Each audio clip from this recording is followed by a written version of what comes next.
Baik, Assalamualaikum warahmatullahi wabarakatuh. Perkenalkan, nama saya Anung Joko Prasetyo dengan NIM 240504018 dari program studi pendidikan teknik mesin. Kali ini saya akan mewawancarai mengenai pemanfaatan AI bagi mahasiswa. Kali ini saya dengan Mas apa? Saya Mas Tunggul Siregar. Selamat datang Mas. Siap Mas. Oke, langsung Langsung saja saja. Mas. Kita ke pertanyaannya. Bisa tolong ceritakan Mas Tunggul bagaimana Mas Tunggul pertama kali mengenal teknologi kecerdasan buatan atau bisa disebut artificial intelligence. Oke, ini pertanyaan bagus. Di pertanyaannya kan diceritakan bagaimana saya pertama kali mengenal teknologi kecerdasan buatan atau artificial intelligence. Saya mengenal teknologi ini melalui perkembangan fitur aplikasi digital yang saya gunakan sehari-hari.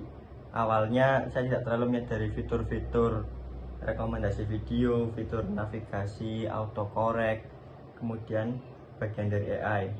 Namun semakin banyak saya melihat pembahasan tentang artificial intelligence ini, saya mulai tertarik gitu Mas untuk memahami apa yang terjadi di balik layarnya.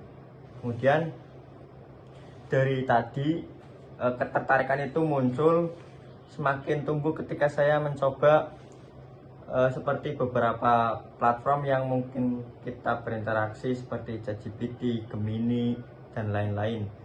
Dari situ saya melihat bahwa artificial intelligence ini bukan hanya alat otomatisasi, tapi sebuah teknologi yang meniru pola pikir manusia, kemudian mempelajari data, memberikan insight yang sebelumnya membutuhkan waktu lama untuk dilakukan secara manual, tapi dengan perkembangan artificial intelligence ini menjadi sangat cepat. Pengalaman pertama ini membuat saya pribadi semakin terbuka terhadap potensi AI, sekaligus mendorong saya untuk mempelajari lebih grow apa itu AI. Oke, Mas. Itu menurut saya seperti itu Mas. Terus kesan awal dalam mencoba aplikasi seperti ChatGPT, Gemini, dan lain sebagainya itu kesannya itu gimana ya Mas? Apakah ada ketertarikan bahwa ChatGPT ini akan bisa berkembang gitu Mas? Apalagi Mas Tunggul kan sebagai seorang mahasiswa gitu. Ya, baik.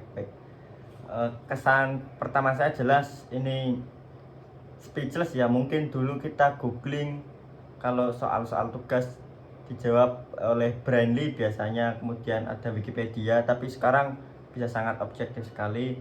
Kesan pertama saya sangat positif. Yang pertama, AI mampu memberikan respon yang sangat cepat dan akurat, bahkan ketika saya memberikan pertanyaan yang cukup kompleks. Kemudian AI ini menyusun jawaban dengan struktur yang jelas.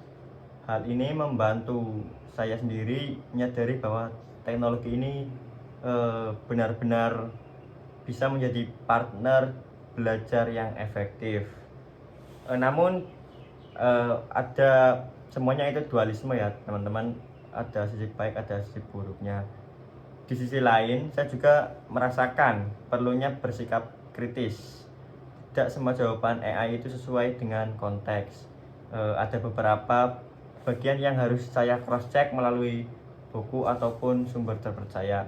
Jadi meskipun AI sangat membantu, tetapi diperlukan keseimbangan antara pengguna teknologi dan pemahaman sendiri. Jadi tidak bisa hanya berpacu pada AI saja, tapi tetap pemahaman sendiri. Perpaduan ini memberikan kemudahan yang ditawarkan AI, dan sikap kritis inilah yang membuat saya semakin nyaman menggunakannya dalam kegiatan belajar ataupun kegiatan akademik lainnya. Terus kalau seberapa besar sih Mas penggunaan AI ini berperan dalam terutama untuk menunjang proses perkuliahan yang Mas Tunggul lakukan sekarang ini? Oke, baik. Seberapa besar AI berperan dalam intinya memahami materi kuliah gitu ya Mas ya? Ya.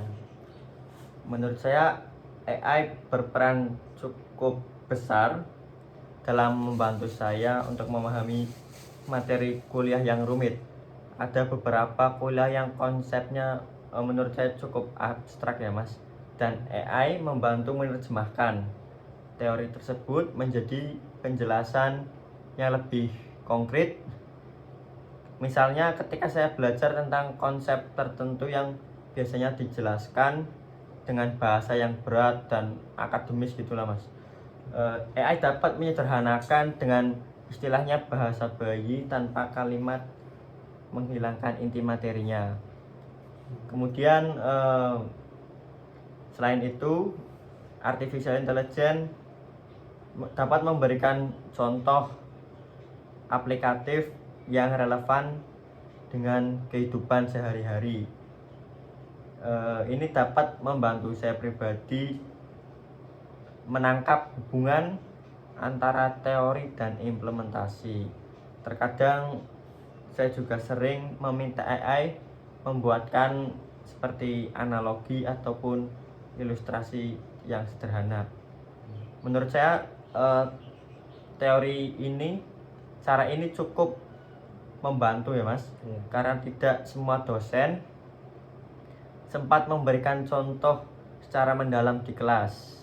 Jadi AI menjadi semacam jembatan lah untuk memahami materi dari berbagai sudut pandang. Itu sih Mas pandangan saya. Berarti Mas Tunggul mencari mendalami materi lebih luas itu melalui AI ya Mas?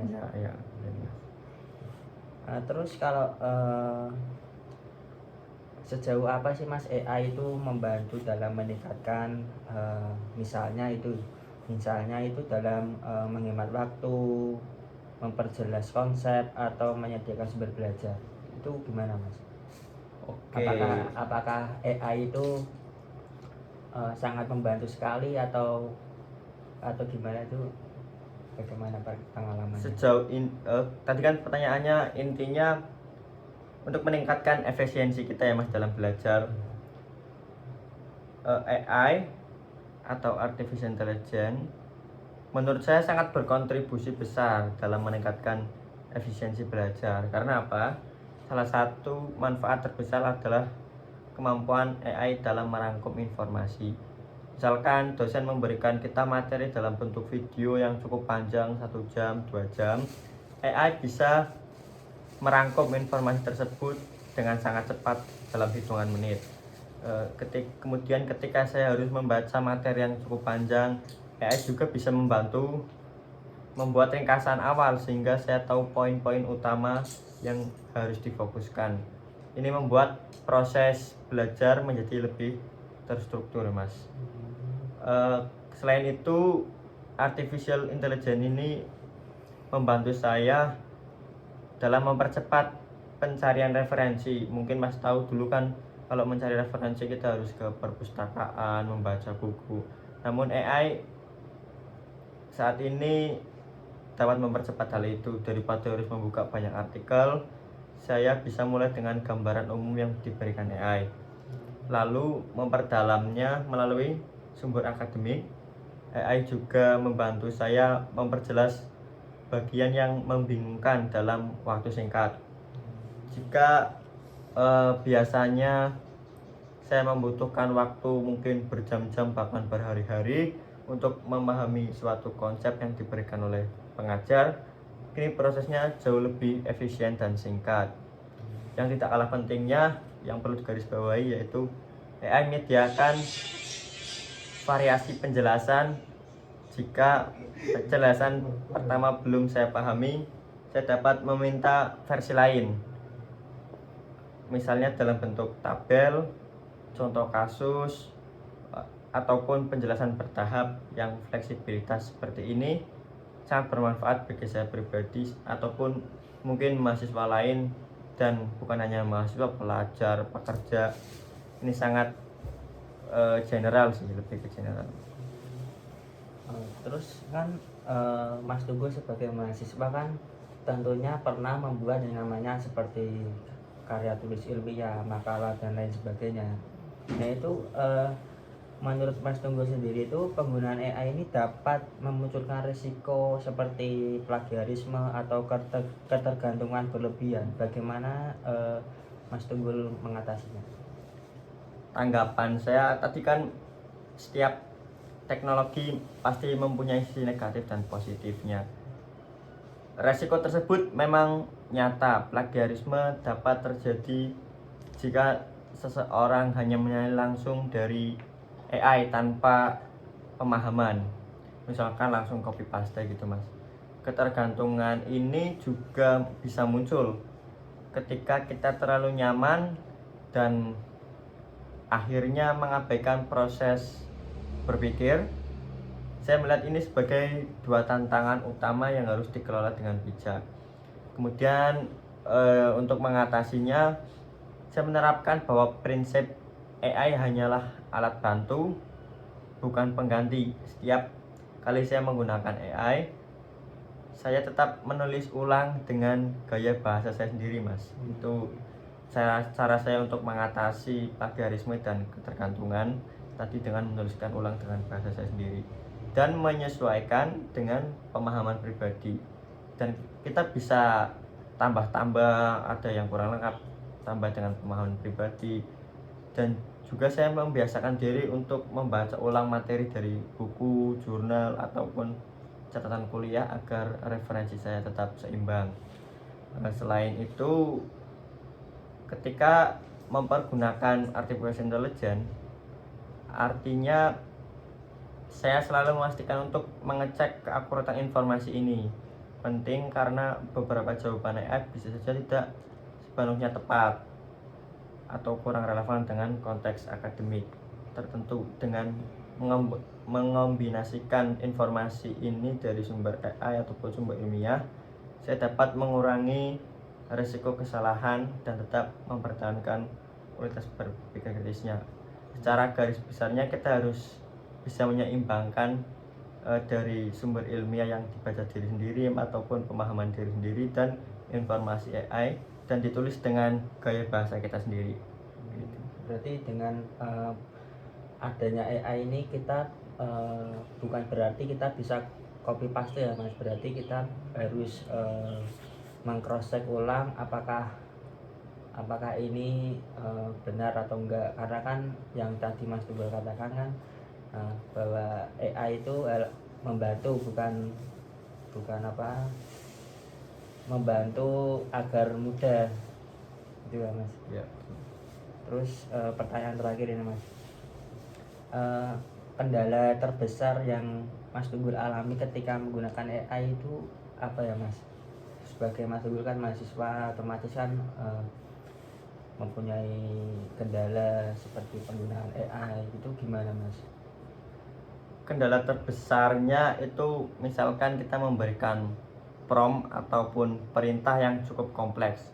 Misalkan kita disuruh untuk dalam perkuliahan kita disuruh membuat suatu contoh, kemudian ada gambarannya, kemudian ada data grafiknya. Itu AI untuk yang biasa dipakai mahasiswa, karena AI sekarang misalnya ChatGPT 5.0 karena itu gratis, jadi kita keterbatasan akses. Misalkan juga akses AI untuk mencarikan referensi ke jurnal-jurnal ilmiah biasanya belum bisa karena keterbatasan akses itu tadi. Oke, itu saja teman-teman. Terima kasih Mas Tunggul sudah meluangkan waktu untuk berbincang-bincang mengenai penggunaan AI. Oke, sekian dari saya. Wassalamualaikum warahmatullahi wabarakatuh.